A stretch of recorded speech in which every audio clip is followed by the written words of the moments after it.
Araw na naman po ng aming pamimigay ng aming munting handog sa aming barangay. Kami po ni Kagawad, Consi Grace Bulahan, Consi Buena Capistrano at ang inyong pong lingkod, Consi Domingo Pedroso. At ito po, inaayos na namin yung aming buwan ng munting handog sa aming mga kabarangay. At matapos namin itong maibalot ay isa-isa na po namin itong pinamigay sa mga aming mga kabarangay na lahat naman sila ay bibigyan namin basta buwan-buwan lang po namin itong gagawin. Maski po pa konti-konti lang, nakakatulong naman kami at sa lahat sila ay mabigyan namin ng aming munting tulong na galing sa aming honoraria sa aming tatlong mga kagawad. Kaya nga po, ito nga po kami ngayon nag-iikot para po ipamahagi yung aming munting handog na buwanan naming inaayos at pinamimigay. Kaya anood lang kayo mga kuyang.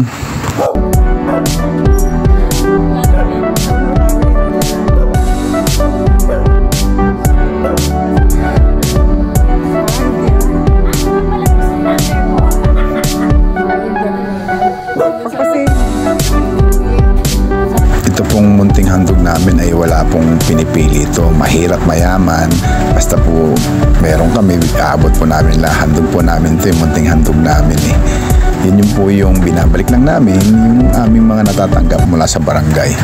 Wala naman pong discrimination dito. Kung tatanggapin po nila, bigay namin. Kung sasabihin nila ipamigay namin sa iba, ganoon na lang po ang ginagawa namin. Kaya mga kuyang, nood lang kayo sa aming mga gawain dito sa aming mga barangay.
Matapos namin itong may pinamigay lahat ay umuwi na rin kami. At sa susunod na buwan ulit, pag sumahod na ulit kami sa aming honoraria, ay mamimigay ulit kami. Buwan-buwan po namin itong ginagawa. Kaya mga kuyang, see ya!